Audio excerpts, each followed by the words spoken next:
హల్లెలూయా. దేవుని బిడ్డలారా, ఈ దేవుని ఆలయం అంటే ఇప్పుడు ఎవరు అని మనం నేర్చుకున్నాం. దేవుని ఆలయం అంటే ఎవరు? గట్టి చెప్పాలి. ఏ బాబు చదువురా చెప్పాలి. దేవుని ఆలయం అంటే ఎవరు? నువ్వేనా అనుమానంతో చెప్తున్నావు? హల్లెలూయా. మనందరం కూడా దేవుడు నివసించడానికి యోగ్యంగా ఆ విధంగా మన హృదయాలు ఉండాలి అని దైవ లేఖనం ద్వారా మనం హెచ్చరిక పడుతున్నాం, బోధన పడుతూ వచ్చాం. హల్లెలూయా. దేవుని బిడ్డలారా, సంఘానికి శిరస్సు చెప్పాలి యేసు క్రీస్తు. ఆమేన్. స్త్రీలకు శిరస్సు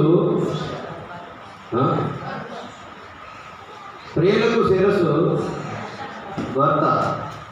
సంఘం అనే స్త్రీకి శిరస్సు యేసు క్రీస్తు. ఆమేన్. హల్లెలూయా. శిరస్సు చెప్పినట్లుగా దేవుడు నడవాలి, నడుస్తూ ఉంటుంది. ఎప్పుడో నడవకుండా ఉందా? మనం నడుస్తున్నప్పుడు కళ్ళు ఎటు చూస్తున్నట్టే, తూర్పుకు నడుస్తున్నట్టే మన చూపు ఎలా ఉంటుంది? పడవరకు ఉంటుందా? ఉత్తరానికి కానీ దక్షిణానికి కానీ ఎటైనా తిరిగితే ఏమవుతాం? పడిపోతాం. మన చూపు మన నడక వైపే ఉంటుంది. గుయ్యి లేకుండా లేకపోతే ఏముందా అనే ఉద్దేశంతో జాగ్రత్తగా దృష్టి పెట్టి నడుస్తుంటాం. జాగ్రత్తగా ఒళ్ళు దగ్గర పెట్టుకుని చూడు అని చెప్పని ఈ ఒళ్ళంతా కూడా కంటిని హెచ్చరిక చేస్తూ ఉంటుంది. కన్ను ఒకవేళ గుడ్డిదైపోతే దేహం అంతా కూడా గాయపరచబడుతుంది. ఆ దేహం నుంచి వచ్చే ఆ దెబ్బ ద్వారా వచ్చేటువంటి బాధ అదంతా కూడా మళ్ళా ఎక్కడ పడుతుంది? కంటికి పడుతూ ఉంటుంది. నువ్వు సరిగ్గా చూసినట్టయితే సరిపోయేది కదా అన్నట్లుగా దేవుని బిడ్డలారా. హల్లెలూయా. ఏ ఒక్క అవయవం కూడా నువ్వు చెప్పినట్టుగా నేను వినను అని మన దేహంలో ఏది కూడా ఎదురు తిరగదు. ఆమేన్. ఈ కుడి చేత్తో కొబ్బరి బొండం కొడుతుంటే తక్కువని వెళ్ళిపోయి ఏడు తగేసేసింది. నన్ను తక్కువటేసావు, అసలు నీ మాట విన్నని చెప్పి నీ చెయ్యి అంటదా? పోసేటప్పుడు మొన్న ఎవరో ఒక ఆయన చెప్తున్నారు, ఏదో పోతున్నారు, మామిడికాయ ఏదో పోస్తున్నారట. తప్పని చెప్పని ఆ లేచి ఆ కాయతో పాటు ఆ చర్మం కూడా లేచి ఆ దాంట్లో పడిపోయిందంట. అసలు తెలియలేదంట, ముందు తెలియలేదంట. తర్వాత పులుపు తగిలిన తర్వాత అలా ఉంది, సురసుర అంటే మంట ఎదుగుతుంది. ఏంటని చెప్పేస్తే అప్పుడు తెలిసిందే, అయ్యో తెగిపోయింది, రక్తం గారేది అప్పుడు తెలిసిందే. హల్లెలూయా. ప్రభునందు ప్రియ దేవుని బిడ్డలారా, మన దేహంలో ప్రతి అవయవం ఒకదానికొకటి ఏ రీతిగా పోట్లాడకుండా, గొడవాడకుండా, ఏమీ కూడా ఎదురు తిరగకుండా ఒకదానికొకటి సహకరించుకుంటూ చక్కగా కలిసి ఉంటేనే దీన్ని ఏమంటున్నాం? దేహము అంటాం. అలాగే సంఘం అనే స్త్రీ కూడా అనేకమైనటువంటి జనాలతో ఉన్న అనేక మంది ప్రజలు ఉన్న మెదడు చెప్పినట్టుగా నడుస్తున్నట్లుగా దేహం అంతా కూడా క్రీస్తు చెప్పినట్టుగా మనందరం కూడా నడిచినప్పుడు ఆ శిరస్సు సంతోషిస్తుంది. దేవునికి స్తోత్రం కలుగునుగా. హల్లెలూయా. ఏ మాత్రం వ్యతిరేక స్వభావం ఉన్నా, సంఘంలో వ్యతిరేకత ఉంటే దేవుని ఆత్మ ఎంత మాత్రం కూడా సంతోషంగా ఉండనే ఉండదు. హల్లెలూయా. చిన్న అవయవం ఏదైనా సరే దెబ్బ తగిలితే ఎంత బాధపడుతుంటామో, ఈ శిరస్సు ఎంతగా ఆలోచన చేస్తుందో, ఏ ఆసుపత్రికి వెళ్ళాలి, ఈ నొప్పి తగ్గట్లేదు, ఎక్కడికి వెళితే మంచిది. నాకు చెప్పారు కదా సంగీత గారు, దేవునికి స్తోత్రం. అక్కడికి వెళ్తే తగ్గిపోతే, ఊరు ఎక్కడా? నాగరాజు గారు. అక్కడికి వెళ్ళినా తగ్గలేదా? హల్లెలూయా. నేను చాలాసార్లు చెప్తాను, నేను సేవకుల కూడికి వెళితే ఫస్ట్ గారు మీరు వాక్యం చెప్పాలని చెప్పడం, లేదా నువ్వు సాక్ష్యం చెప్పాలి, నువ్వు ఆరాధన చేయాలని చెప్పడం. అవి వెళ్ళేటప్పుడు ప్రార్థన చేసుకుని వెళ్తారు. ప్రభువా, ప్రార్థనకి సమయం ఇచ్చినా మంచి ప్రార్థన నడిపింపు దయచేయి. సాక్ష్యం చెప్పమన్నా సాక్ష్యం చెప్పడానికి మీకు సహాయం చేయి. ఆ సాక్ష్యం ద్వారా కొంతమంది కదిలింపబడేటట్టుగా చేయి. వాక్యోపదేశం చేసిన, పాట పాడిన, ఆరాధన చేసిన, ఎప్పుడు క్రైస్తవుడు నోట్లైంది. హల్లెలూయా. క్రైస్తవుడు ఎప్పుడు కూడా సైనికుడిలాగా ఉండాలి. సైనికుడు వంట పని చేస్తాడు, వరకాడు పేడ తీస్తాడు, పాలు తీస్తాడు, యుద్ధంలో గనిపెట్టి శత్రువు మీదకి వెళ్ళిపోతుంది. ఏ పనైనా చేస్తాడు. క్రైస్తవుడు అంటే ఎవరికి పోల్చాడు? సైనికుడిలాగా ఉండాలి. అలా మీరు ప్రతి ఒక్కరూ ఉండాలనే ఉద్దేశంతో నేను పలుసార్లుగా చెప్తూ వచ్చాను. దేవునికి స్తోత్రం కలుగునుగా. హల్లెలూయా. నేను వాక్యం చెప్తున్నాను, మొత్తం రాసుకునేది నాకు సమయం లేదనుకుంటే ఆ పేపర్ పాడేసేస్తే, అందుకే ఈ వాక్యాలు ఎక్కడ రాసుకోవాలంటే ఉదయంలో రాసుకోవాలి. దేవునికి స్తోత్రం కలుగునుగా. నా చిన్నప్పుడు చెప్తుండేవాడు, ఆ రోజులు ఎంతగా అభివృద్ధి చెందినటువంటి దినాలు దేవుని బిడలారా, ఈ పుష్పంలో తీసుకుని వాక్యాలను పెట్టాడు. పిల్లడు చెప్పి పిల్లడు చేసేది మా బైబిల్లో తాత బైబిల్ పొలంలోనే చీపురు కూడా తీసి పారిపడేసి ఆయన అంచిపెట్టి, ఇదిగో నేను త్వరగా వచ్చుచున్నాను అని చెప్పి అంశం తీసుకున్నాడు. దానికి సంబంధించిన 2-3 వాక్యాలను పెట్టుకున్నాడు. ఇదిగో నేను త్వరగా వచ్చుచున్నానని ఎవరు చెప్పారు అని చెప్పని అడిగారు. 1, 2, 3 సార్లు చెప్పిన తర్వాత 4వసారి ఇదిగో నేను వచ్చుచున్నానని అట్లాగా పోడియంలో అడుగుంటే ఆయన భూపాక గౌపుని పడిపోయింది. ముందు ఎవరున్నారు? మా అమ్మగారు ఉన్నారు. అయ్యా నన్ను క్షమించండి. అయ్యగారు మా సారి ఏం చెప్పండి, అయ్యా నువ్వు నన్ను క్షమించు. 1-3 సార్లు నువ్వు చెప్ప కూతురాలు నేనే లేదయ్యా అంటున్నాను. హల్లెలూయా. 3 సార్లు మీరు హెచ్చరిక చేసిన ఇదిగో వస్తానని చెప్పినా నేనే మూర్ఖురాలు వినలేదయ్యా. హల్లెలూయా. ప్రభునందు ప్రియ దేవుని బిడ్డలారా, వాక్యాలను మన హృదయంలో భద్రపరుచుకుంటే ఎక్కడికి వెళ్ళినా ఇది కాపాడుతుంది. ఎక్కడికి వెళ్ళినా మనం చెప్పగలుగుతుంటాం. హల్లెలూయా. ఆ హృదయంలో వాక్యం దాచుకోవాలంటే శ్రద్ధగా వినాలి. మన పిల్లలకి చెప్తాం, కనీసం చిన్న సరుకులు తీసినప్పుడు మనకు 4 వస్తువులు చెప్పేటప్పుడు సైతం కూడా 1 ఏంటి, 2 ఏంటి, 3 ఏంటి, 4 వస్తువుల్ని దగ్గర హల్లెలూయా 4 వస్తువుల్ని జాగ్రత్తగా 1-3 సార్లు చెప్పించుకుంటామే. అలానే దేవుని వాక్యం కూడా మన హృదయం అనే పలక మీద రాసుకుంటే అది మనలో పనిచేస్తుంది, అనేకులను పనిచేసేటట్టుగా చేయిస్తుంది. దేవునికి స్తోత్రం. ఈ వాక్యం హృదయంలో రాసుకున్నప్పుడు ఇది మౌనంగా కూర్చొనివ్వదు. మౌనంగా ఈ వాక్యం హృదయంలో ఉన్న వాక్యాన్ని ఏమైనా సరే ఎవరికొకరికి చెప్పాలి, ఏదో రకంగా చెప్పాలని కుతూహలం, ఆశ, ప్రేరేపణ, ఆసక్తి మన లోపల బయలుదేరాలి. మన హృదయంలో వాక్యం లేదనుకోండి, ఇతరులకు చెప్పగలుగుతామా? చెప్తామండి? చెప్పండి. మీరు బాగా ఆకలి కొని ఇతరుల ఆకలి కొనున్నారంటే మీరు అన్నం పెట్టగలుగుతారా? ఇంట్లో మీ వరకే అన్నం ఉంది, ఏం చేస్తారు? ఇప్పుడు మీరు నింపుకోవాలి, ఒకరు పెట్టాలి. మీరు పరీక్ష ఏం చేయాలప్పుడు? నాకే నాలుగు మనకు ఉంటే పెట్టడం దేవుడే చెప్పాడు. లేదుగా నేను కడుపు నింపుకుంటే మనం నింపుకుంటాం. అందుకే మనం నింపుకుని ఉండేటట్టయితే ఎదుటి వారిని నింపడానికి ఆస్కారం ఉంటుంది. అందుకే దేవుని వాక్యాలు దేవుని బిడ్డలారా మన హృదయంలో భద్రం చేసుకునవలసిన వారం ఇచ్చినామని వాక్యాన్ని బట్టి దేవుని దాసుని జ్ఞాపకం చేస్తున్నాను. చేతులెత్తి స్తోత్రం చెల్లిదా, మరొకసారి స్తోత్రం చెల్లిదా. హల్లెలూయా. ప్రభునందు ప్రియ దేవుని బిడ్డలారా, ఈ శరీరంలో కనబడే అవయవాల గురించి మనం ధ్యానం చేస్తున్నాం. మొదటిగా నోరు అని చెప్పుకున్నాం. ఈ నోట్లో నాలుక, చెప్పండి, పెదవులు, పళ్ళు అన్నీ కూడా కలిపి నోటిని నాలుగుని భద్రం చేసుకోవాలి.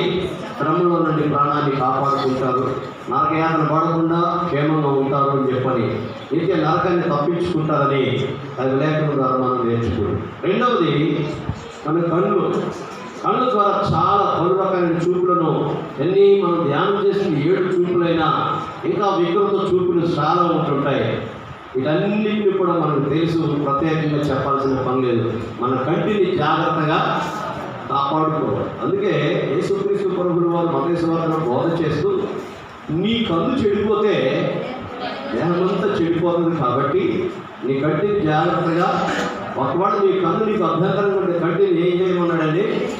వెరికి అవసరమన్నాడు. గుడ్డోడిగా బ్రతకడం శ్రేష్ఠం, మంచిది. గుడ్డివాడిగా బ్రతికి పరలోకానికి వెళ్ళొచ్చు, కానీ 2 కళ్ళు కలిగి పాపంలో నరకంలో పడే కంటే నుడిగా నుండి పరలోకం వెళ్ళడం శ్రేష్టమని ప్రభుత్వం చేసేది చెప్తారు.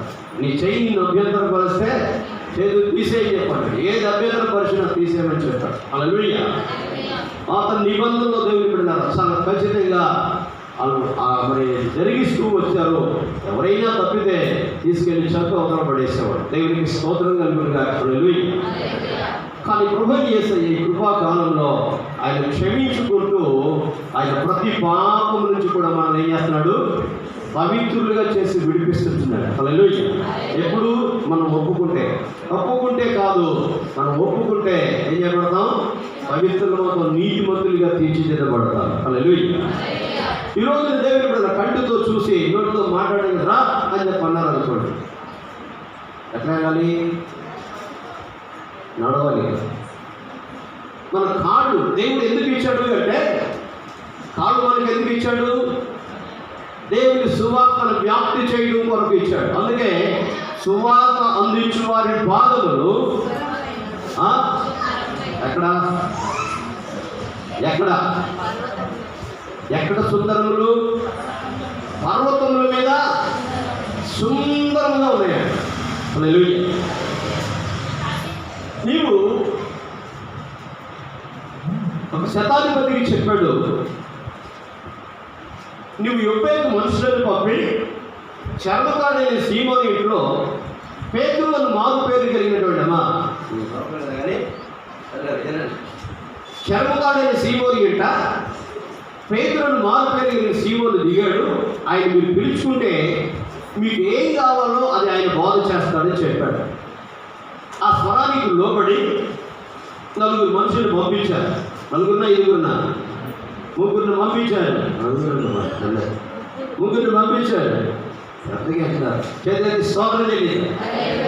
పంపిస్తే దేవుని బిడ్డలారా, ఆయన వచ్చేంత వరకు కూడా వీళ్ళు 4 దినాలు పట్టింది. 4 దినాలు, వెళ్ళడం 2 దినాలు, రావడం 2 దినాలు, 4 దినాలు పట్టింది. ఈ 4 దినాలు కూడా తను, తన బంధువులు అందరూ కూడా సహోద్యోగుల్ని కూర్చోబెట్టుకుని ఉపవాసముని ప్రార్థనలో ఉన్నారు.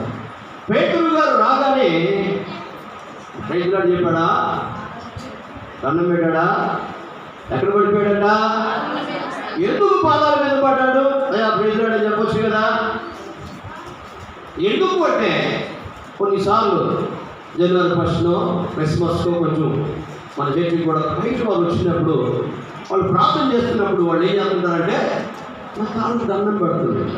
ఇక్కడ కూడా కొంతమంది ఉన్నారు, నేను కూడా మనిషినే అని చెప్పన్నా. ఏమో ఏంటంటే వాళ్ళ ఆలోచన ఏంటి, గురువు, దైవజనుడు, దేవుని యొక్క ప్రతినిధి అనేటువంటి ఆలోచన ఇప్పుడు మొదలుపెట్టింది. సపోర్ట్. హల్లెలూయా. ప్రభువునందు ప్రియ దేవుని బిడ్డలారా, పాదాలు లేదు, నేను కూడా నీలాంటి మనిషినేనయ్యానే అని చెప్పని నిజంగా ఒకడు కాదు, ఇద్దరు కాదు, అనేక మంది దైవజనుల పాదాల మీద పడుతూ వచ్చారు. దేవునికి స్తోత్రం కలుగునుగా. ఎందుకు అంటే వారి పాదములు ఎంత సుందరాలు కాదంట, ఎంతో సుందరులు. హల్లెలూయా. అవునండి, ఎంతో సుందరం. సువార్త అందించే వారి పాదాలు, వారు కానీ సువార్త అందించకపోతే మేమేమైపోయి ఉండేవాళ్ళం, నశించిపోయేవాళ్ళం, చనిపోయేవాళ్ళం, నరక ప్రాప్తులు అయిపోయేవాళ్ళం. నరకం తప్పించుకున్నటువంటి సామాన్యమైన విషయం. ఎవరు కూడా పాతాళాన్ని తప్పించుకోలేరు. తమకు తాను తప్పించే దేవుని పరిచయం చేసినప్పుడు ఆ మహానుభావురాలు లేకపోతే ఆ పరిశుద్ధులు లేకపోతే మేమేనాడు నశించిపోయిండే వాళ్ళం. వారి పాదాలు మా దగ్గర అడుగుపెట్టిన దగ్గర వచ్చి మేము దీపపడుతున్నాం, ఆశీర్వదింపబడుతున్నాం, మేము అయిపోయి ఎదుగుతా ఉన్నాం, హెచ్చింపబడుతున్నాం, ఆశీర్వదింపబడుతున్నామని అనేకమైన సాక్ష్యాలు మనం వింటూ వచ్చాం. దేవునికి స్తోత్రం కలుగునుగా. హల్లెలూయా. 2023వ సంవత్సరంలో మన మీటింగ్స్ జరిగాయి. ఎక్కడ? కాలేజీ గ్రౌండ్లో. అంతే కదండి. మే 29, 30, 31. దేవునికి స్తోత్రం కలుగునుగా. హల్లెలూయా. ఆ ఇమానుయేల్ అయ్య గారు అమ్మగారి పేరేంటి? కల్పన ఇమానుయేల్ రాజు. హల్లెలూయా. దేవుని బిడ్డలారా, జెఫ్సన్ అబ్రహాం గారి దగ్గరికి మొట్టమొదటి ఆయన వచ్చారు. ఆ తర్వాత మొట్టమొదటి ఈఐ గారే వెళ్ళింది. హల్లెలూయా. అప్పటికే దేవుని బిడ్డలారా, థామస్ అయ్య గారి దగ్గరికి, వీళ్ళందరి దగ్గరికి వెళ్ళిన తర్వాత దేవుడు వారిని ఆశీర్వదించారని చెప్పి చెప్పారు. దేవునికి స్తోత్రం కలుగునుగా. సుమారుగా 30-35 సంవత్సరాల నుంచి ఆయన సేవ చేస్తూనే ఉన్నారు. ఎప్పుడో ఆయన ఖమ్మం పట్టణానికి కూడా విచ్చేశారు. దేవుని బిడ్డలారా, నేను వచ్చిన తర్వాత వారు సువార్త కూడికి ఆహ్వానింపబడిన తర్వాత వారు ఆశీర్వదింపబడిన వారి సాక్ష్యాలు చెప్తూ వచ్చారు. అందుని బట్టి దేవునికి స్తోత్రం అని చెప్తూ వచ్చారు. హల్లెలూయా. దైవజనులు వెళితే ఆ కుటుంబానికి, ఆ సంఘానికి, ఆ గ్రామానికి, ఆ పట్టణానికి ఆశీర్వాదం. దేవునికి స్తోత్రం. ఎందుకు అంటే వారు ఏం తీసుకుని వెళ్తారంటే కోపాన్ని తీసుకుని వెళ్తారు, ద్వేషాలను తీసుకుని వెళ్తారు, పగను తీసుకుని వెళ్తారు. కాదు దేవుని బిడ్డలారా, హల్లెలూయా. వారు ప్రేమతో ప్రేమ వార్తను ఏసై తీసుకుని మోసుకుని వస్తున్నారు కాబట్టి వారి పాదాలు ఎంతో సుందరములు. దేవునికి స్తోత్రం కలుగును గాక. హల్లెలూయా. వెంటనే ఈ కొర్నేలి గారు పేతురు గారి పాదాల మీద పడిపోవడం గల కారణం ఏంటంటే, అయ్యా దేవుడే చెప్పాడు, ఆత్మదేవుడు నాకు చెప్పాడు, ఆత్మవస్తునేయుడిగా ఆత్మలో నాకు తెలియచెప్పిన మాట, ఎప్పుడైతే మనుషులను పంపి చర్మపాడని సీమోని ఇంట్లో పేతురుని మార్పు పెరిగిన సీమోని దిగాడు, ఆయన పిలిపించుకోమని చెప్పాడు. హల్లెలూయా. కాబట్టి దేవుని బిడ్డలారా, సువార్త అందించు వారి పాదములు పర్వతముల మీద ఎంతో సుందరములని చెప్పని బైబిల్ లేఖనాన్ని యెషయా ప్రవచన గ్రంథంలో మనం చదువుతాం. దేవునికి స్తోత్రం. చదవక్కర్లేదు, కానీ ప్రభునందు ప్రియ దేవుని బిడ్డలారా, ఈ యొక్క పాదాలు ఎక్కడ నడవాలి? దేవుని పిల్లల పాదాలు సువార్త అందించేవిగా ఉండాలి, మంచి కార్యం చేసేవిగా ఉండాలి. దేవునికి స్తోత్రం కలుగును గాక. హల్లెలూయా. కానీ ఈ రోజున చెడుకు పరిగెడుతున్నాం, అన్యాయానికి పరిగెడుతున్నాం, అబద్ధానికి పరిగెడుతున్నాం, మోసానికి పరిగెడుతున్నాం. దేవునికి స్తోత్రం. నరహత్యలకు పరిగెడుతున్నాయి. దేవుని బిడ్డలారా, దేవునికి స్తోత్రం కలుగును గాక. హల్లెలూయా. పాపం చేయడం కొరకు పరిగెడుతూ ఉన్నాయి. ఎవరికి వారు మనం పరీక్ష చేసుకోవాలి. దేవునికి స్తోత్రం కలుగును గాక. హల్లెలూయా. పరిశుద్ధ గ్రంథంలో కూడా అనేక మంది పరిగెట్టారు, మనకు తెలుసు. హల్లెలూయా. నయమాన్ అనేటువంటి ఒక ఎవరైనా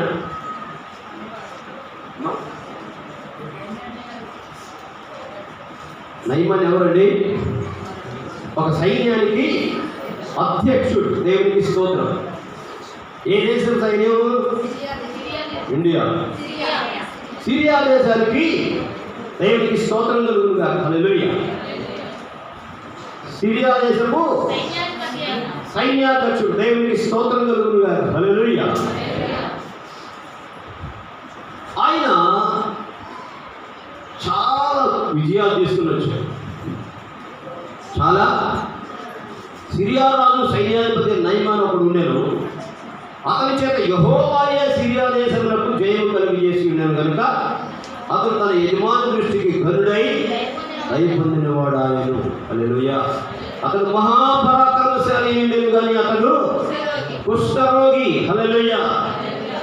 దేవుని పిల్లలు పొరపాట్లు చేస్తున్నప్పుడు దేవుడే ఆ శత్రువుల వారిని పెట్టి శత్రువులకు అప్పగించి వాళ్ళ బుద్ధి చెప్పించేవాడు. అసలు దేవుడు, యెహోవా దేవుడు ఇశ్రాయేలుకి సహాయం చేయాలా, శత్రువుకు సహాయం చేయాలా? మన దేవుడు ఆయన ప్రజలకు సహాయం చేయాలా, శత్రువుకి చేయాలా? ఆయన ప్రజలకే చేయాలి. కానీ యెహోవాయే, ఎంత చక్కగా రాడు, యెహోవాయే సిరియా దేశములకు జయం కలుగు చేసి ఉండెను అన్నాడు.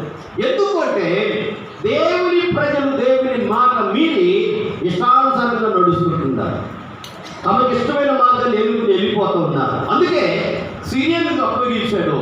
ఆ సిరియా సైన్యాధ్యక్షుడైన నయమాను చాలా పరాక్రమశాలి. ఆయన ఎదురుండి ముందు నడిచి ఆ సిరియా దేశానికి యుద్ధం చేసి దాని పక్షంగా జయాన్ని కలుగు చేశాడు. కారణం దేవుడే, కానీ సిరియా సైన్యాన్ని కానీ చాలా ఆయన మంచి ధైర్యవంతుడని ఇక్కడ మనం చదువుతున్నాం. పరాక్రమశాలిగా ఉన్నాడు అని చెప్పని, మహాపరాక్రమశాలి అని చెప్పని మనం వింటున్నాం. హల్లెలూయా. అయితే దేవుని బిడ్డలారా, ఈ నయమాను ఎంత పరాక్రమశాలి అయినా ఆయనకు బలహీనత ఏంటది? కుష్ఠరోగి. ఆ రోజుల్లో కుష్ఠరోగానికి మందులు లేవు, అనడాగా లేవు, ఈ మధ్య కాలంలో వచ్చాయి. జై దేవునికి స్తోత్రం కలుగును గాక. హల్లెలూయా. ప్రభువునందు ప్రియ దేవుని బిడ్డలారా, ఆయన చెప్పాడు కదా, ఇశ్రాయేలులో ఒక ప్రవక్త ఉన్నాడు, అక్కడికి వెళ్తే నయం అవుతుంది అని ఎవరు చెప్పారు? ఇశ్రాయేల్ దేశం చిన్నదాన్ని తీసుకొచ్చి పరిచర్య చేయించుకుంటుంటే ఆ పరిచర్య చేసే చిన్న పిల్ల చెప్పింది. ఎవరంటే చెప్పింది? ఎవరి గురించి చెప్పింది? ఇశ్రాయేల్ దేశపు దేవుని గురించి, ఇశ్రాయేల్లో ఉన్న ప్రవక్తల గురించి. దేవునికి స్తోత్రం. ఎవరికి చెప్పింది? ఈ నయమని గారి సతీమణికి చెప్పింది. దేవునికి స్తోత్రం. భార్యకి చెప్పింది. మన పిల్లలు ఏం చెప్తారు? దేవుని గురించిన భయం, దేవుని గురించిన శక్తి, దేవుని గురించిన ఆలోచన మన పిల్లలు కలిగి ఉంటున్నారా? పిల్లలకు నేర్పిస్తున్నామా? దేవునికి స్తోత్రం కలుగును గాక. హల్లెలూయా. ప్రభువై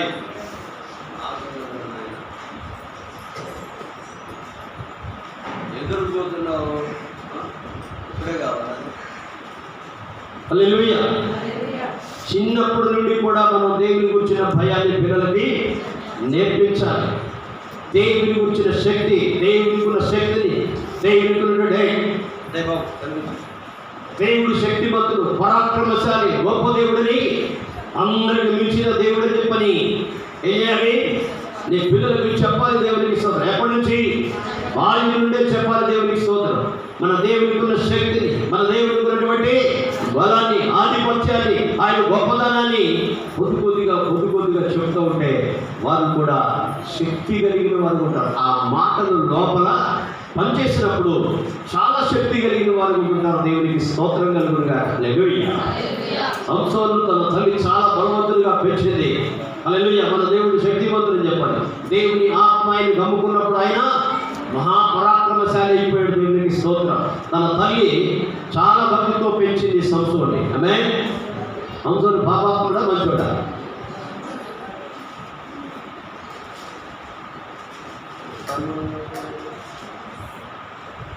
ఏమా సంసోని బాబా కూడా మంచోడా? మంచోడా అమ్మా చెప్పండి. పల్లెపల్లి గారు ఏం చెప్తే ఏంటి అంత వస్తున్నారు? ఎందుకు అంత అనుమానం? ఏం రాజు గారు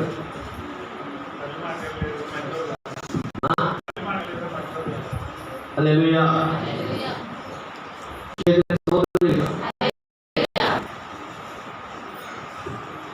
విశ్వాస వీరులు పట్టుకున్న సందర్భంగా ఉన్నాడమ్మా లేడా? ఎంత అనుమానం ఏంటంటే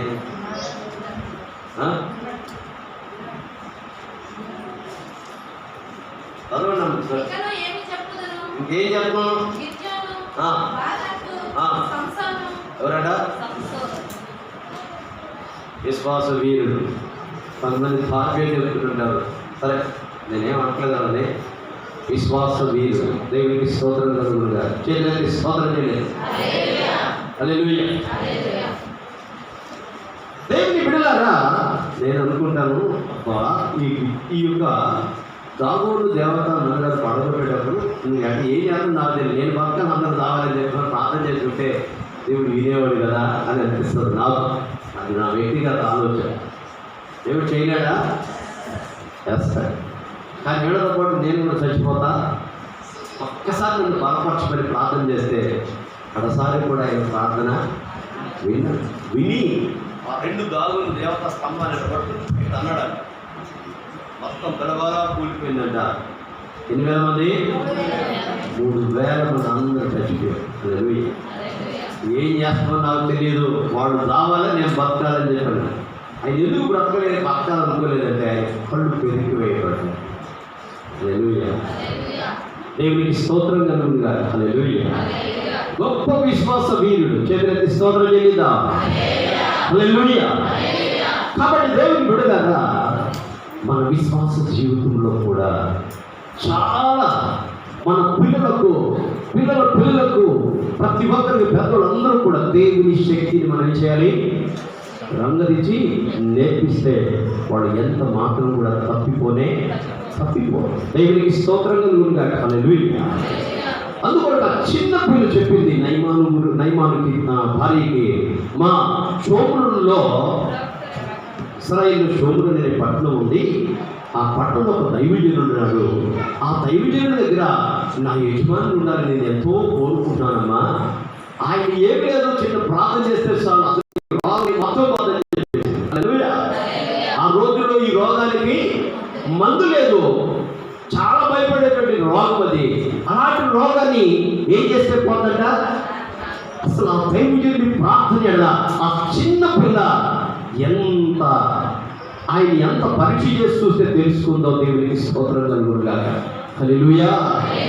కాబట్టి దేవుని బిడ్డలారా, దైవజనుని ప్రార్థనా శక్తి ఎరిగిందిగా ఉంది, దేవుని శక్తిని ఎరిగిందిగా ఉంది దేవుని బిడ్డలారా. అందుకొరకే దేవుని యొక్క దైవజనుడు ప్రార్థనా జీవితాన్ని ఎరిగినదిగా అక్కడ పంపించడం చెప్పని అంటే వెంటనే ఇశ్రాయేలు రాజుకి ఒక ఉత్తరం రాస్తున్నాడు. మహాఘనత వహించినటువంటి ఇశ్రాయేలు రాజు అయినటువంటి రాజుగారికి, ఇదిగో సిరియా రాయు సమాచారం, మా సైన్యాధ్యక్షుడైనటువంటి నయమాను కలిగిన కుష్ఠరోగాన్ని మీ దగ్గర ప్రవక్త పైన ఉన్నాడంట, ఆయన ప్రార్థన చేసి స్వస్థపరిచి పంపించగలరని చెప్పని నాకు ఇది రాసి పంపించాడు. హల్లెలూయా. ఆ ఉత్తరం చూసి ఏం చేశాడండి, రాజుగారు ఇశ్రాయేలు రాజుగారు బట్టలు దిప్పుకుని జుట్టు బీక్కుని వాపు ఒకడు చంపడానికి బతికియడానికి ఒకడు రోగాన్ని తీసేయడానికి ఏమన్నా దేవుడు ఇప్పటికే నా మీద దండెత్తి వచ్చి గెలిచిపోయి మొత్తం తీసుకుని పోయి మళ్ళీ కళాకారులు వెలుగుతున్నాడు, ఎట్ట మళ్ళీ రావాలని చూస్తున్నాడు ఇవన్నీ చేసుకోవడం కానీ ఏడుస్తా కూర్చున్నాడు. ఈ సంగతి ఎవరు చూశారని అంటే పర్వతం మీద ఉన్నటువంటి ఎవరమ్మా ఎలీషా ప్రవక్త చూసి, ఇగో రాజా ఆయన దగ్గరికి పంపించని చెప్పారు. ఎవరిని? నయమాను దగ్గరికి పంపించని చెప్పారు. ఆయన ఘోరంగా అది కూడా వస్తున్నాడు కానీ ఆ కుష్ఠరోగి వస్తున్నాడు కానీ ఆ 7 మార్లు మూలమని ఎక్కడ యోర్దాను 7 సార్లు మూలమని చెప్పింది. చాలా రౌద్రుడైపోయాడు, చాలా కోపం వచ్చేసేసింది. మా ఊర్లో అవానా నది ఉంది, హర్పన్ నది ఉంది, అసలు తెల్లగా కొబ్బరి నీళ్ళులా ఉంటాయి ఆ నీళ్లు, ఇది మురికి నీళ్లు, చూడు తిరుగుతాయి అనుకుంటుంది. ఈ యోర్దాను నదిలో మునిగి నేను స్వతంత్ర పొందాలా అని చెప్పని నేను ఎవరిని నేను అడుగుంటాడు. ఎవరిని? ఆ రౌతుని అడుగుంటాడు, ఆ గుర్రం దోలేవాడు. కానీ నేనేంటి అయ్యా, మీరు మా దాంట్లో వహించిన వాళ్ళు అయ్యా, పరాక్రమశాలు అయ్యా, వీళ్ళంటే నాలుగు ఉన్నాడా లేడయ్యా, ఈ సీతలాగా ఉంటాడు. పాపంతో వెళ్ళిపోతున్నాడు. ఏం తీసుకుని రోగాన్ని తీసుకుని పాపాన్ని తీసుకుని దేవుడికి స్తోత్రం కలుగును కాక. అందుకే తన కోపమే తన శత్రువు అవచ్చా పద్యం. నేను చిన్నప్పుడు చదువుకున్నాను, ఇప్పుడు పెద్ద అయిపోయావు. హల్లెలూయా. దేవుని బిడ్డలారా, కోపంతో రౌద్రుడే తిరిగి వెళ్ళిపోతూ ఉన్నాడు. వెళుతూ ఉండగా ఆయన వెళ్ళిన తర్వాత చూశాడు. అక్కడ ఎవరు? మళ్ళా ఒక బలతో చూశాడు, ఒక సైనికుడు చూశాడు. అయ్యా ఎస్ఎల్లు రట్లకి వచ్చారేంటి? అరే నేనెవరి? మహాగణుతమే పరాక్రమశాలయ్యా. నేనంట అక్కడంట ఆ నది ఉందే, ఏదది? మురికి నది. ఆ మురికి నీళ్ళు పోతే యోర్దాను నది, దాంట్లో అంటే 7 సార్లు స్నానం చేసి శుద్ధిరవుతుందని చెప్పాడు. మన నదులు ఎలా ఉంటాయి? కొబ్బరి నీళ్ళు ఉంటాయా? ఎలా ఉంటాయి? తేటగా ఉంటాయా? మన్నీళ్ళు బాగుంటాయా? ఇవి బాగుంటాయా? నేను అనుకుంటానండి. అది అడుగుంటాడు. దేవునికి స్తోత్రం కలుగుగా. లోపల పాపం ఉన్నప్పుడు ఇష్టం వచ్చినట్టు మాట్లాడుతుందంట. అవతల బాధపడతారని, లేకపోతే వాళ్ళు కూడా కలుపు చేస్తారు, నా మాటలు గాయపరుస్తాయని చెప్పని ఆలోచన ఉండదు. ఇష్టానుసారంగా మాట్లాడుతుంటారు. అలా ఈ గడపరుస్తున్నసరికి ఇంకా అడుగుతూ ఉంటుంది. అప్పుడు అన్నాడు, ఇది అయ్యా ఆయన ఏదైనా ఒక మంచి కార్యం చేయమంటే చేయరా? ఏదైనా ఒక గొప్ప కార్యం చేయమంటే చేయవా? అలాగే స్నానం చేసి శుద్ధిలో ఒక మాట ఎంత సులభం అసలు, ఇది నీకు కష్టమైందా అని చెప్పేసరికి అరే నువ్వు చెప్పింది కూడా బాగా సరే అది మరలా వెళ్ళాడు. హల్లెలూయా. 7 మార్లు మునిగి ఏమైందండి? శుద్ధుడాయను. ఎలాగట? పసిపిల్ల దేహము వలె. ఏ దేహం ఎంత మృదువుగా మెత్తగా ఉంటుందో అలా పసిపిల్ల దేహంలాగా అయిపోయిందట. కారణం దేవునికి స్తోత్రం. హల్లెలూయా. పరుగున వెళ్ళాడు, కోపంతో వెళ్ళాడు, ససుకోరకై పరిగెత్తుకుని వచ్చాడు. ఎంత స్పీడ్గా వచ్చాడో అంత కోపంతో తిరిగి వెళ్ళాడు. కానీ మరలా అసలు ఏమో చూద్దాం అని చెప్పుకుని స్వస్థత కొరకు వచ్చి మునిగాడు అంటే దేవునికి స్తోత్రం కలుగునుగా. హల్లెలూయా. దేవునికి స్తోత్రం చెల్లిదా. హల్లెలూయా. మళ్ళా పరుగున స్వస్థత పొందిన తర్వాత ఏమడిగాడండి ఎలీషా గారిని ఏమడిగాడు? దేవునికి స్తోత్రం. హల్లెలూయా. అయ్యా నువ్వు ఈ బహుమానం ఇస్తే ఏం తీసుకున్నావు? ఏదో ఏమని చెప్పలేదు. 2 కంచెర గాడిదలు మోయిపాటి మట్టి కావాలి. ఎందుకో తెలుసా? నేను ఒక బలిపీఠం కట్టుకుని ఆ బలిపీఠకి దేవుడికి నేను బలివ్వాలి అంటే నా దేశపు మట్టి అంతా కూడా పాపము మట్టి. హల్లెలూయా. నా దేశపు మట్టి అంతా కూడా అపవిత్రమైన మట్టి. నాకు ఈ దేశపు మట్టి కావాలి అని చెప్పని 2 కంచెర గాడిదలు మోయిపాటి మట్టిని నాకు ఇబ్బంది చెప్పని బ్రతులు అడుగుతున్నాను. హల్లెలూయా. ఆయన కానుకలు స్వీకరించలేదు, ఆయన వెండిని స్వీకరించలేదు, ఆయన దుస్తులను స్వీకరించి ఏది స్వీకరించి నాకు అసలు ఏమవుతుంది బా ఏం చెప్పాడండి? ఏ జీవముతోడు? యెహోవా జీవముతోడు నేనేమీ తీసుకోనని చెప్పాను. దేవునికి స్తోత్రం. హల్లెలూయా. చెప్పేసరికి ఏం చేద్దాం ఆయన అని చెప్పని మట్టి తీసుకుని వెళ్ళిపోతానంటే నయమాన్ గారికి వచ్చేది ఆలోచన, క్షమించింది గేహాజీ గారికి వచ్చేది ఆలోచన. ఏమన్నా అయ్యా మా ఇల్లు ఎప్పుడు ఓగెత్తున్నా ఆత్మ స్వస్థత పోతాయి వెళ్తున్నాడుగా, ప్రేమతో ఇస్తున్నాడుగా. ఆయనకి ఎట్లెత్తారండి? పాపం చేస్తారా ప్రేమతో ఇస్తారా? ప్రేమతో ఇస్తున్నారు. తీసుకుంటే ఏమైంది? ఈయనకి చెప్పినా ఈయనపించుకోవడం. ఈ ఎంత నడిపించాలండి? అంత డబ్బు అవసరం. దేవునికి స్తోత్రం కలుగునుగా. హల్లెలూయా. సరే అని చెప్తాను. అయ్యగారు ప్రార్థనకి వెళ్ళి కూర్చున్న దాకుండి ఇక బయలుదేరారు. పరిగెట్టుకుని అక్కడికి ఓ నైవందరు గట్టి కాకేస్తుంది. హల్లెలూయా. బయట రథాన్ని ఆపి మళ్ళీ వెనక్కి తిప్పి ఏదైనా ఏంటి అని చెప్పాడు. యా మన్యం నుంచి ఎఫ్రాయిం మన్యం నుంచి వచ్చారయ్యా ఆడ గీట కైగల దగ్గర ఏమీ లేదని ఏం చెప్తున్నాడు? ఇక అబద్ధం చెప్తున్నాడు. అయ్యా నీకు అనుకూలమైన రెట్టింపు తీసుకెళ్ళమని చెప్పని ఇచ్చి అవి తీసుకొచ్చి ఇంట్లో పెట్టి వెళ్ళిపోయారు. నయమనా గెహాజీ అని చెప్పారు. అయ్యా చేద్దామని ఎక్కడికి వెళ్ళా? నీ దాసుడనైనా నేను ఎక్కడికి పోదు, ఇక్కడే ఉన్నానయ్యా అని చెప్పాను. అప్పుడు వెంటనే చెప్పాను, నీవు ఆ రథముని ఎదుర్కొని తిరిగి వచ్చినప్పుడు నా మనసు నీతో కూడా రాలేదా? హల్లెలూయా. దేవుని సేవకుల మనసు ఎప్పుడూ కూడా తన పిల్లల చుట్టూనే ఉంటాయి. దేవునికి స్తోత్రం కలుగునుగా. హల్లెలూయా. వీళ్ళు కొంతమంది సాక్షి రాత్రంతా అయ్యగారు గారు మాతోనే ఉన్నారు, మాతో కలిసి ప్రార్థన చేశారు, లేకపోతే మాతో భోజనం చేశారు, మాతో ఏదో చేశారని చెప్పే సాక్ష్యాలు దేవునికి స్తోత్రం కలుగునుగా. పలుసార్లు వింటాం దేవుని బిడ్డ. హల్లెలూయా. దేవుని బిడ్డలారా వెంటనే ఆయన చెప్పాడు. అప్పుడు చక్కటి మాట చెప్పాడు. ఇది సమయం కాదు. దేనికి? ద్రవ్యమును వస్త్రములను ఏంటంటే ఒలీవ చెట్ల తోటలను ద్రాక్ష తోటలను గొర్రెలను ఎడ్లను దాసదాసీలను సంపాదించుకొనుటకు ఇది సమయమా? హల్లెలూయా. ఆదివారం రోజునే మనకి ప్రార్థనకు వెళ్లకుండా ఎన్నో ఈ సమయాన్ని ఏటేటుకు వెచ్చిస్తూ ఉంటాం దేవుని బిడ్డగా. హల్లెలూయా. దేవునికి ఇవ్వవలసిన సమయంలో ఆ సమయాన్ని దేవునికే ఇవ్వాలి. కానీ చుట్టాలు వచ్చారండి, అది చేశారండి, ఇది చేశారండి, రాక కుదరలేదండి, ఏం చెప్తామండి, చెప్పిన వినట్లేదండి, ఆయన చెప్పిన వినడు, అది ఇదే చెప్పని ఒకరి మీద ఒకటి సాకులు చెప్పుకుంటూ దైవ సాన్నిధ్యాన్ని నిర్లక్ష్యం చేస్తున్న సహోదరులు ఎంతమందో. దేవుడికి ఏం చెప్తావు? హల్లెలూయా. అక్కడ దైవజనుడు అడుగుతున్నాడు, ఏమని? ద్రవ్యమును వస్త్రాలను ఒలివ చెట్ల తోటలను ద్రాక్ష తోటలను గొర్రెలను ఎడ్లను దాసదాసీలను సంపాదించుకున్నది ఇది. ఇప్పుడు నువ్వు చేసేది. ఇప్పుడు ఏం చేయాలి? ప్రార్థన చేయాలి. ఇప్పుడు ఏం చేయాలి? సువార్త ప్రకటన చేయాలి. ఇప్పుడు ఏం చేయాలి? స్వస్థత కార్యాలు జరగాలి. ఇప్పుడు ఏం చేయాలి? అద్భుతాలు జరగాలి, ఆశ్చర్యాలు జరగాలి, అభివృద్ధి జరగాలి, దైవ కార్యాలు చేయాలి అని చెప్పారంటే దానికి ముఖ్యం ఏంటంటే ప్రార్థన చేయాలి. ప్రార్థన చేయకుండా ఎక్కడికి వెళ్ళావు? దైవజనులు ప్రార్థన చేసి ఎక్కడికి వెళ్ళావు? ధనం కోసం పరిగెట్టావు. దేవునికి స్తోత్రం కలుగును గాక. హల్లెలూయా. వస్త్రాల కోసం పరిగెట్టావు, బంగారం కోసం పరిగెట్టావు, ఇది సమయం కాదు. ఇదిగో నయమాను కలిగిన కుష్ఠం నీకును. హల్లెలూయా. ఆయన ఒక్కడే కాదంట, ఆయనకి ఆయన సంతతి అంతటికి ఎంతకాలమంట?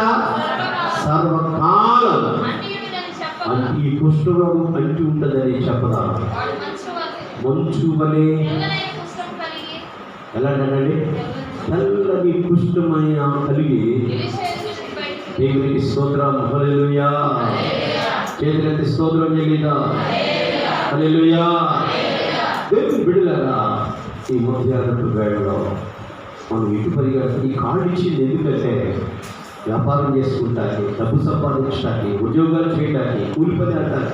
కిలో 20 రూపాయలు, 24 రూపాయలు, 15 రూపాయలు వృత్తి చేస్తానా? దేవునికి స్తోత్రం కలుగును గాక. హల్లెలూయా. దేవుని బిడ్డలారా, ఎందుకంటే ఎక్కువ ఖర్చు అయిపోతుంది, అనవసరమైన ఖర్చులు. దైవ సాన్నిధ్యంలో ఈ మాటలు మళ్ళా నీకు దొరకవు. దేవునికి స్తోత్రం. హల్లెలూయా. హల్లెలూయా. కాబట్టి ఈ మధ్యాహ్నపు వేళలో దేవుని బిడ్డలారా, దేవుడు మనకు పాదాల కాళ్ళను ఎందుకు ఇచ్చిందంటే ఆయన సువార్తను ప్రకటన చేయడం కొరకు, సువార్త వ్యాప్తి చేయడం కొరకు, దేవుని మాటలు చెప్పడం కొరకు, ఇంటింటికి తిరిగి గుండాలు చెప్పడం కొరకు కాదు దేవుని బిడ్డలారా. హల్లెలూయా. పౌలు భక్తుడు చెప్తున్నాడు, వృద్ధ స్త్రీలు కొండెగత్తలై ఎక్కడ తిరుగుతారట? దేవునికి స్తోత్రం కలుగును గాక. హల్లెలూయా. చదువుతారమ్మా? వృద్ధ స్త్రీలు కొండెగత్తలు చదువు పర్వాలేదు. మిగుల మద్యపాన శక్తులై ఉండక ప్రవర్తన ఎందు భయభక్తులు గలవారై ఉండవలెననియు, దేవుని వాక్యము దూషింపబడకూడనట్లు యవన స్త్రీలు తమ భర్తలకు లోబడి తమ భర్తలను శిశువులను ప్రేమించువారును, స్వస్థబుద్ధి గలవారును, పవిత్రులను, ఇంట ఉండి పనిచేసుకున్న వారును, మంచి వారిని ఉండవలని బుద్ధి చెప్పుచు మంచి ఉపదేశం చేయవారిని ఉండవలని బోధించు. దేవునికి స్తోత్రం. హల్లెలూయా. దేవుని బిడ్డలారా, వృద్ధ స్త్రీలు పుట్టినలాగా ఉండొచ్చు. ముసలివాడికి ఏ పనులు ఉండవు, ఇళ్లలో పని చెప్పడం, ఇళ్లలో పని చెప్పడం. ఇక వాళ్ళు ఏం చేస్తారంటే మూసిపోక ఆ ఇంటికి వెళ్ళి ఆ మనకి తిన్నవారు వాళ్ళు ఏమయ్యారు, వీళ్ళు ఏమయ్యారు, నీకెందుకు రోజులే అని చెప్పాలంటారు కొంతమంది ఏం చెప్పని ఇంకా 2-3 కలిపి చెప్తున్నట్టే అతను ఇతను అని చెప్పని ఈ కుండలు చెప్తూ ఉంటారు దేవుని బిడ్డలు. హల్లెలూయా. అలా ఉండకూడదు. అలానే ఎవరి స్త్రీలు కూడా తమ భర్తలకు లోబడి ఉండి తమ భర్తలను శిశువులను ప్రేమించేవారును, స్వస్థబుద్ధి గలవారును, పవిత్రులను, ఎంట ఉండి పనిచేయవారును, చేస్తున్న వారిని మంచి వారిని ఉండాలని బుద్ధి చెప్పుచు మంచి ఉపదేశం చేయువారినై ఉండాలని బోధించు అని చెప్తున్నాడు. ఎవరికి? ఈ తీర్పుకు చెప్తున్నాడు గొప్పనైన పౌలు గారు. దేవునికి స్తోత్రం కలుగును గాక. హల్లెలూయా. ఈ రోజున దేవుని బిడ్డలారా, మనం బోధించే వారంగా ఉండి కూడా ఇంకా బాగా వింటూ ఉంటున్నాం. ఎందుకయ్యా? దేవునికి స్తోత్రం కలుగును గాక. హల్లెలూయా. హల్లెలూయా. ప్రభువునందు ప్రియ దేవుని బిడ్డలారా, మనం చెప్పాలి, ఇతరులకు చెప్పాలి. సువార్తను నింపుకుని హృదయంలో ఆ సువార్తను ఇతరులకు ప్రకటన చేస్తూ ఉంటే అనేక మంది నిజంగా ఈ పరిస్థితులు ఎక్కడి నుంచి వచ్చాయి, ఇదిగో అక్కడ వీటి మనం కూడా నేర్చుకుని అనేక మంది దైవ సాన్నిధ్యానికి వస్తారు. దేవునికి స్తోత్రం కలుగునుగా. మనం బోధించాల్సినటువంటి వారం అయ్యండి. ఇంకేం చేస్తున్నాం? మనం దేవునికి స్తోత్రం విలువాలుగా ఉంటున్నాం. దేవుని బిడ్డలారా, దేవునికి స్తుతి కలుగునుగా. హల్లెలూయా. దేవునికి స్తోత్రం చేద్దాం. హల్లెలూయా. ఇంకా కూడా నేర్చుకునే వారిలో ఉండకూడదని పౌలు భక్తుడు హెచ్చరిక చేస్తున్నాడు. ఈ మధ్యాహ్నపు వేళలో ప్రతి ఒక్కరూ కూడా ఈ కాళ్ళతో ఎక్కడికి వెళ్ళాలి? సువార్త అందించడం కొరకు, అనేకులకు సువార్త చెప్పడం కొరకు ప్రయాణం వెళ్ళాల్సినటువంటి బాధలో ఎక్కడికి పెడుతున్నాయో నీకు ప్రశ్న వేసుకుని దేవుడు పెట్టాలి. మీరు ఎక్కడికి పరిగెడుతున్నారో, విగ్రహారాధన పోతుంది, వాటి కొరకు వీటి కొరకు ఎక్కడెక్కడికో వెళ్తున్నారు. దేవుడిని విడిచిపెట్టి అనేకమైన ప్రదేశాలకు తిరుగుతున్నారు. దేవుడు చేయలేడు అన్నట్లుగా దేవుడు పెడతారు. మన దేవుడు చూస్తున్న దేవుడు, వింటున్న దేవుడు. హల్లెలూయా. మన దేవుడు మాట్లాడే దేవుడు. ఈ దేవుడి శక్తిని గ్రహింపకుండా ఎక్కడికి వెళ్తున్నారయ్యా అంటే ఎక్కడికి వెళ్తున్నారు? సోది దగ్గరికి వెళ్తున్నారు, మంత్రగాళ్ళ దగ్గరికి వెళ్తున్నారు, మంత్రగాళ్ళ దగ్గరికి వెళ్తా ఉన్నారు. దేవునికి స్తోత్రం కలుగుతుంది. వాళ్ళేమో అయ్యి చెప్తారు, మీరు నమ్ముకున్న దేవుడు గొప్ప దేవుడు, కొట్టు లేని దేవుడు. ఏ దేవుడు అంట? కొట్టు లేని దేవుడు. ఆయన చెప్పినట్టు చేయండి అని చెప్పి చెప్తున్నారు. హల్లెలూయా. కానీ వీళ్ళు మాత్రం అక్కడికి వెళ్ళి బుద్ధి చెప్పినా సరే మళ్ళీ బుద్ధి రాదు, మళ్ళీ వెళ్తూ ఉంటారు.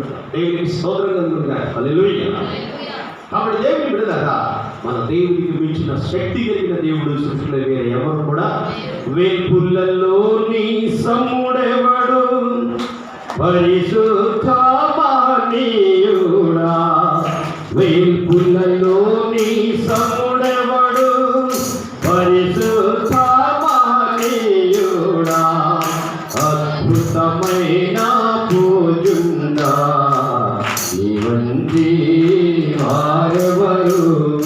అద్భుతమైన పూజుండా, నీవంటి వారెవరు. యెహోవాను గానము చేసెదము ఏకముగా, మనకు రక్షకుడాయనే. ఆయన మహిమ పాడదము, ఆయనను వర్ణించదము. ఆయనే దేవుడు మనకు. హల్లెలూయా. మనకు దేవుడు ఎవరు? యేసయ్యే. 59వ కీర్తనలో కీర్తనకారుడు చెప్పుకుంటాడు. మొదటి నుండి చదవండి. నా దేవా, నా శత్రువుల చేతిలో నుండి నన్ను తప్పింపుము. నా మీద పడి వారికి చిక్కకుండా నన్ను ఉద్ధరించు. పాపము చేయవారి చేతిలో నుండి నన్ను తప్పింపుము. రక్తాపరాధుల చేతుల నుండి నన్ను రక్షింపు. నా ప్రాణము తీయవలేని వారు పొంచి ఉన్నారు. యెహోవా, నా దోషమును బట్టి కాదు, నా పాపమును బట్టి కాదు, ఊరకే బలవంతులు నాపై పోగుబడి ఉన్నారు. నా యందు ఏ అక్రమం లేకున్నను వారు పరుగులెత్తి సిద్ధపడుచున్నారు. వారు నన్ను కలుసుకొనకై మేలుకొనుము. సైన్యముల కలిగిన యెహోవావైన దేవా, ఇశ్రాయేలు దేవా, అన్యజనులందరినీ శిక్షించుటకై మేలుకొనుము. అధిక ద్రోహులలో ఎవరిని కనికరింపకము. సాయంకాలం వారు మరలా వచ్చేదరు. ఒకవేళ మరుచు పట్టణం చుట్టూ తిరుగుదురు. దేవునికి స్తోత్రం కలుగునుగాక. విని వారెవరు లేరనుకొని వారు తమ నోట నుండి మాటలు వెలగొక్కుదురు. వారు పెదవులలో కత్తులున్నవి. దేవునికి స్తోత్రం. హల్లెలూయా. దేవుని బిడ్డలారా, భక్తులైనటువంటి దావీదుగా, హల్లెలూయా, దావీదును చంపుటకు సౌలు పంపిన వారు ఎక్కడ వచ్చి ఉన్నప్పుడు అతను రచించిన అనుపద గీతం. హల్లెలూయా. ఏ మామగారు అల్లుడిని చంపుకుంటాడండి? మామగారు అల్లుడిని చంపుతాడా? మౌనంగా ఉన్నారండి, చెప్పరే గట్టిగా. ఏ మామగారు కూడా అల్లుడిని చంపడం చెప్పండి. చంపుకుంటాడా? చంపుకోడు. కానీ ఈ మామగారు ఈ అల్లుడిని చంప ప్రయత్నం చేస్తున్నప్పుడు ఆయన రచించినటువంటి దేవుని బిడ్డలారా, దేవా నేను మొరపెట్టగా ఏమిటండి? నా దేవా, శత్రువుల చేతుల నన్ను తప్పించుము.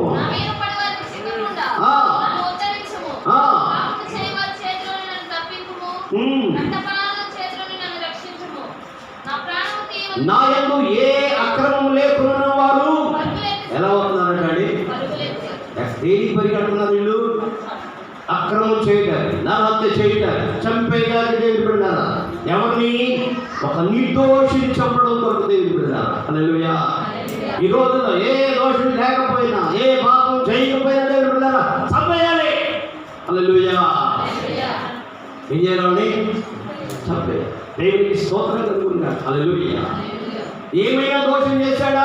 ఒక రాజు చేయలేని కార్యాన్ని, ఒక గొప్ప రాజు నుండి రాజు చేయలేని కార్యాన్ని ఒక గొర్రెల కాపరి నుండి చేస్తే, ఆయన బరువు నిలబెడితే, ఆయన బరువు తగ్గిస్తే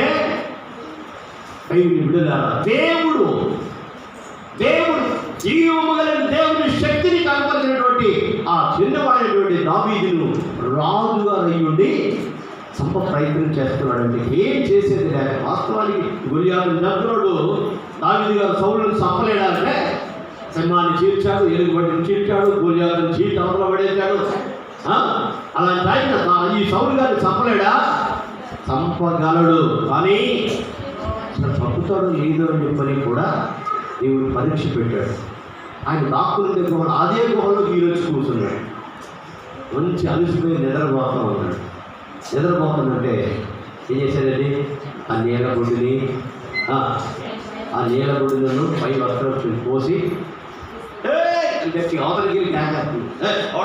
నిద్రపోతుంటే కేకలేస్తున్నా రాజుగారిని కాసేవాడు ఎట్టగానే అంటరా, ఎట్టగానే కాసేది ఒక చేరుకు వచ్చినా కానీ నువ్వు మౌనంగా ఉన్నావు, ఏం కాపాడుతున్నావు అని చెప్పని ఆ సైన్యాలు పెట్టినప్పుడు నేను కేక వేస్తున్నాడు. హల్లెలూయా.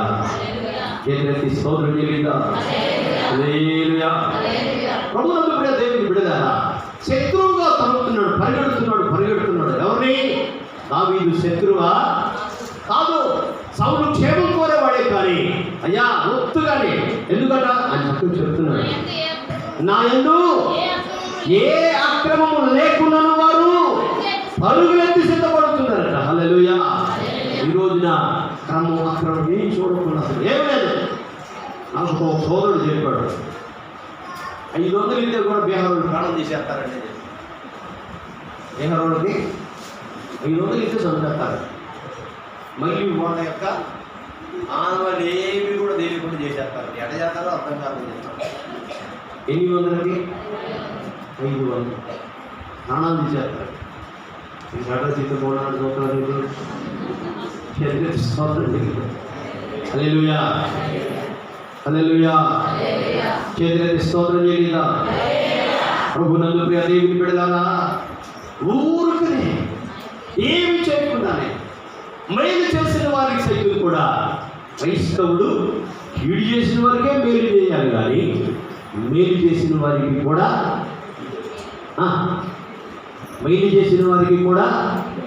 కీడు చేస్తుంటారు దేవుని బిడ్డలారా. హల్లెలూయా.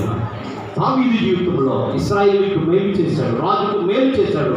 అయినా అదే రాజు కీడు చేస్తున్నప్పుడు ఆయన చేయగలిగిన సమర్థుడైన కూడా, దేవా నీవు నాకు సహాయం చేయకపోతే నేనేం చేయలేనయ్యా, నువ్వు నాకు తొందరగా రా, నన్ను కలుసుకుంటే మేలు కను. సైన్యాల కదా యెహోవా అయిన దేవా, ఇశ్రాయేలు దేవా, అందరినీ శిక్షించడకై మేలులో అధిక ద్రోహములలో ఎవరిని కూడా కనికరించొద్దయ్యా అని చెప్తున్నాడు. హల్లెలూయా. దేవునికి మొరపెట్టడం తప్ప ఆయన అప్పగించిన అభిషేకుడు ఆ యోగికి పోకూడదు. నేను ఆయన్ని చంపేస్తానని చెప్పాను. ఎవరండి? తావితో కూడా ఉన్నా. ఎవరైనా యోగా హల్లెలూయా. నమ్ముకో, ఆయన అభిషేకింపబడిన వాడు. హల్లెలూయా. ఈరోజు ఇష్టానుసారంగా మాట్లాడేసేస్తా ఉన్నాం దేవుని బిడ్డ. ఏ మాత్రం కూడా దైవజనులైన అభిషేక్తులని ఆలోచన మనకు ఉండాలి. హల్లెలూయా. దేవుడు వారికి తీర్పు తీర్చుకునే ఆలోచన మనం కలిగి ఉండాలి. దేవునికి స్తోత్రం కలుగునుగా. హల్లెలూయా. అభిషేకం మనం ముట్టకూడదని చెప్పని వాడు ఊరికి పోలేదు. దేవుని బిడ్డలారా, దేవునికి మొరపెట్టాడు. దేవుడే సౌలుని ఏం చేశాడు? తన శత్రువుకు అప్పుడు ఇచ్చేసాడు. మరలా ఎవరినైతే చంపేయమని చెప్తే వాళ్ళని బ్రతకరించాడు, వారి చేతిలోనే సౌలు ప్రాణం పోయింది. దేవునికి స్తుతి కలుగునుగా. హల్లెలూయా. హల్లెలూయా. అందుకొరకే సామెతల గ్రంథం 1వ అధ్యాయం 16వ వచనాన్ని మనం చదివితే, సామెతల గ్రంథం కీడు చేయుటకై వారి పాదములు ఏమవుతాయట? పరుగులేదు. దేవునికి స్తోత్రం. హల్లెలూయా. మేలు చేయడం కోసం కాదు. హల్లెలూయా. నరహత్య చేయడానికి వారు త్వరపడతా ఉన్నారు. దేవుడు ఉన్నారు. కీడు చేయడం కోసం వారి బాధలు ఇటు పరిగెడతారు. సువార్త అందించవలసిన బాధ, మేలు చేయవలసిన బాధ, పరిశుద్ధంగా ఉండవలసిన బాధ, పవిత్రంగా కాపాడుకోవాల్సిన బాధలను దేవుని బిడ్డలారా ఏం చేస్తున్నారు? దేనికోసమట? బాధలు పరిగెత్తుకున్న దేనికి? కీడు చేయడం కోసం, నరహత్య చేయడం కొరకు. దేవునికి స్తోత్రం కలుగునుగా. హల్లెలూయా. 6వ అధ్యాయం 18వ వచనం కూడా మనం గమనిస్తే, 6వ అధ్యాయం 18వ వచనం, దుర్యోచనలు యోచించు హృదయమును కీడు చేయడం త్వరపడి పరుగులెత్తు పాదములను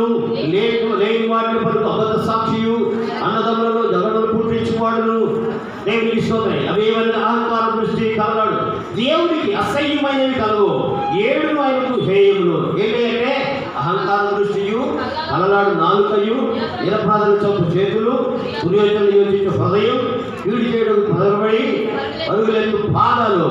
దేవుడికి స్తోత్రం. నేను వాటిని పలుకు అబద్ధ సాక్షి, అన్నదమ్ములు జగడప్పుడు. ఈ 7 కూడా దేవుడికి హేయంగా ఉంటాయి. హల్లెలూయా.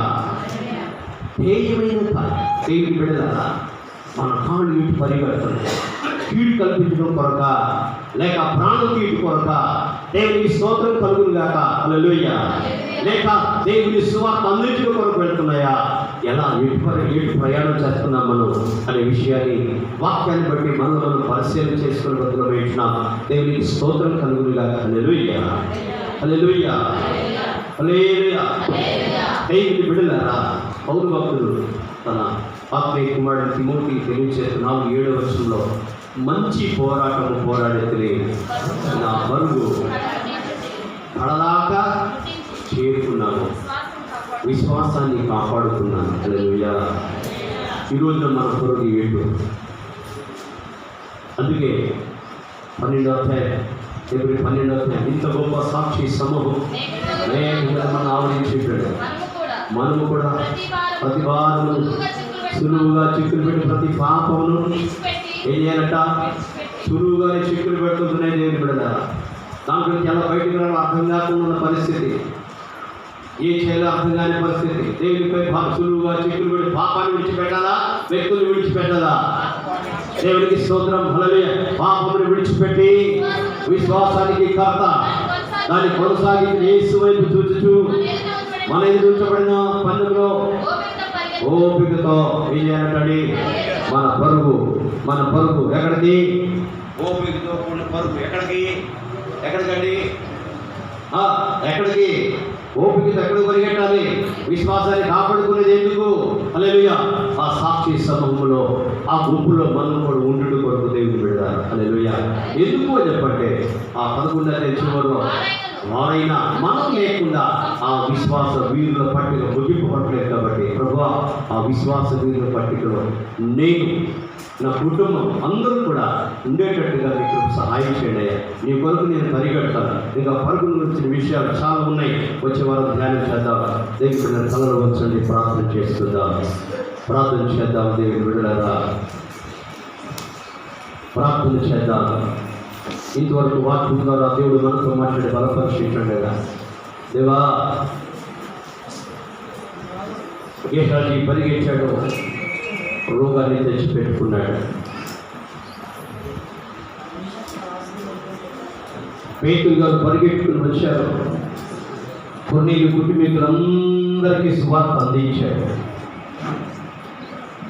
కొంతమంది ప్రాణం తీయడం కొరకు పరిగెడుతున్నారు, కీడు చేయడం కొరకు పరిగెడుతున్నారు, దుర్యోచనలు ఆలోచన చేసి కీడులకు త్వరపడి పరుగులెత్తే పాదాలుగా ఉంటున్నాయి.